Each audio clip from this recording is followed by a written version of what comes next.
माननीय सदस्य लोग ये कह रहे हैं कि हमारे सदस्य नहीं है यहाँ पर जो हमारे साथी हैं, लेकिन अध्यक्ष महोदय मैं ये कहना चाहता हूँ, ये जो बिल लाया जा रहा है, भारतीय जनता पार्टी में एक मुकाबला चल रहा है। भारतीय जनता पार्टी के अंदर मुकाबला चल रहा है कि खराब हिंदू कौन बड़ा है। और ये बात अध्यक्ष महोदय मैं ऐसे ही नहीं कह रहा हूं। जो पार्टी ये कहती हो कि दुनिया की सबसे बड़ी पार्टी है, अध्यक्ष महोदय वो अपना राष्ट्रीय अध्यक्ष नहीं चुन पाए अभी तक।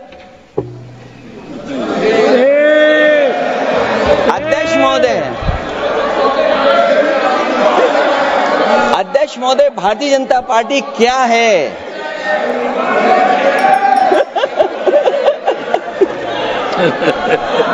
जी मैं अखिलेश जी ने बहुत हंसते हंसते कहा है, इसको हंसते हंसते जवाब देना। इस सामने जितनी पार्टियां हैं उनका राष्ट्रीय अध्यक्ष उन 5 लोगों को ही चुनना है परिवार के। हमें माननीय अध्यक्ष जी करोड़ों सदस्यों में से 12-13 करोड़ सदस्य प्रक्रिया कर कर चुनना है तो देर लगती है। आपके यहां जरा भी देर नहीं लगेगी। मैं कह देता हूं अभी 25 साल तक आप अध्यक्ष हो जाओ, नहीं बदल सकता। अध्यक्ष महोदय क्योंकि जो बात निकल के आई है वो मैं फिर आगे बढ़ा दूं। अध्यक्ष महोदय जो बात सोशल मीडिया या और जगह गुपचुप हो रही है, कहीं ऐसा तो नहीं था कि अभी कुछ दिन पहले यात्रा जो हुई है वो कहीं 75 वर्ष की एक्सटेंशन वाली यात्रा तो नहीं थी। अध्यक्ष महोदय भाजपा जब भी कोई नया बिल लाती है तो वो अपनी नाकामी छुपाती है। भाजपा वाले मुसलमान भाइयों की वक्फ की जमीन चिन्हित करने की बात कर रहे हैं, जिससे महाकुंभ में जो हिंदू मारे गए हैं या खो गए हैं उनको चिन्हित करने की बात पर पर्दा पड़ जाए। अध्यक्ष महोदय मुझे खुशी इस बात की कि हमारा धर्म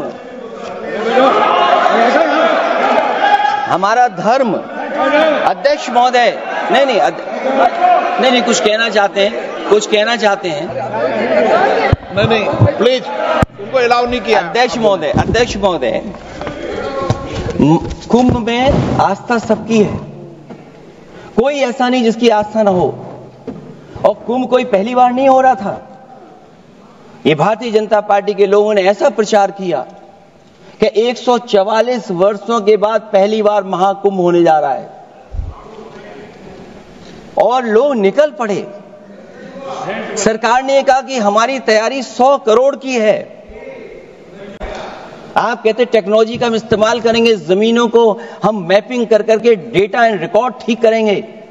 अध्यक्ष महोदय ये बताएं कि वो 30 लोग कौन थे, उनके नाम क्या थे जिनकी जान चली गई, न केवल जान जाने वालों की, बल्कि अध्यक्ष महोदय ये सरकार बताए कि जो लगभग 1000 हिंदू खो गए हैं, जो अभी तक नहीं मिले, जो अभी तक नहीं खोज पाए हैं, वो 1000 हिंदू की सूची कहां है?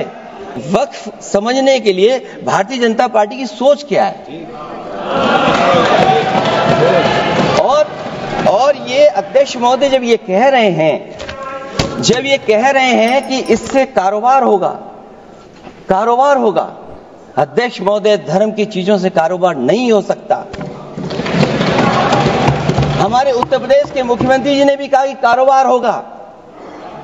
वो 30 की गिनती में उलझे हुए हैं, जैसे 30 मार खाए वो। उनसे पूछा कि जान कितनी गई, वो 30। उनसे पूछा कि कारोबार कितने का होगा, 30 गुणा 10,000 करोड़।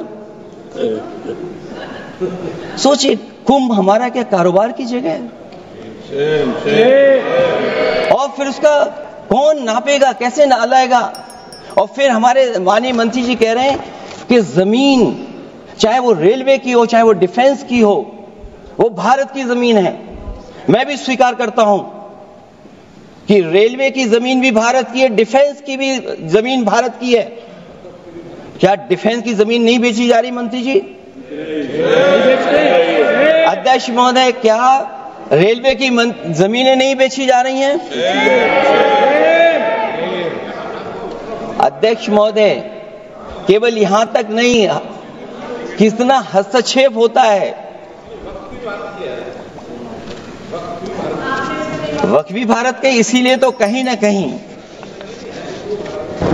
वक्फ की जमीन से, अध्यक्ष महोदय, माननीय मंत्री जी बताएं, और मुझे उम्मीद है कि जब जवाब देंगे तो बताएंगे कि वक्फ की जमीन से बड़ा मुद्दा वो जमीन है जिस पर चीन ने अपने गांव बसा लिए हैं, लेकिन कोई बाहरी खतरे पर सवाल बवाल न करे, इसलिए ये बिल लाया जा रहा है। और माननीय मंत्री जहां से आते हैं, जिस प्रदेश से आते हैं, कम से कम ये तो बताएंगे कि वहां कितने चीन ने गांव बसा लिए, घर बन गए हैं। अध्यक्ष महोदय, आपके माध्यम से सरकार गारंटी दे कि वक्फ की जमीन कभी भी किसी भी पैतरेबाजी से किसी और मकसद के लिए किसी और को नहीं दी जाएगी। वक्फ की वर्तमान व्यवस्था में चाहे 5 साल के धर्म पालन की पाबंदी की बात हो, या कलेक्टर से सर्वेक्षण के हस्तक्षेप की बात हो, या वक्फ परिषद या बोर्ड में बाहरियों को शामिल करने की बात हो, इन सब का उद्देश्य मुस्लिम भाइयों के सार्वजनिक अधिकार को छीनकर उनके महत्व और नियंत्रण को कम करना है। आपके द्वारा ये बिल जॉइंट पार्लियामेंट्री कमेटी को दिया गया, जिसका विपक्ष का भी बड़ा आग्रह था। कमेटी ने इस पर सुविचारित रूप से अपना मत प्रकट किया। वो जो मत प्रकट हुआ, वो मत फिर से कैबिनेट के सामने गया।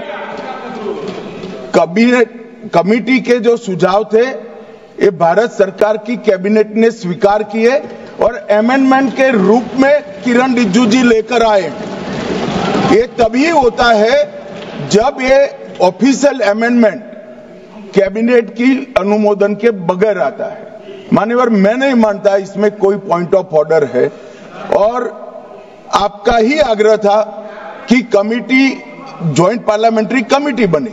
अगर कमेटी ने कोई बदलाव ही नहीं करने हैं तो ये कांग्रेस जैसी कमेटियां नहीं, हमारी लोकतांत्रिक कमेटी है मान्यवर, जो दिमाग चलाती है। कांग्रेस के जमाने में कमेटियां होती थी जो थप्पा लगाती थी। हमारी कमेटी चर्चा करती है, चर्चा के आधार पर विचार करती है और परिवर्तन करती है। अगर परिवर्तन को स्वीकार ही नहीं करना है। इसके प्रायोजक हैं एडवांस कंप्यूटर, निकट इंडियन बैंक, बूढ़नपुर, आजमगढ़। यदि आप अपने बच्चे को कंप्यूटर की उत्तम शिक्षा देना चाहते हैं तो तुरंत संपर्क करें।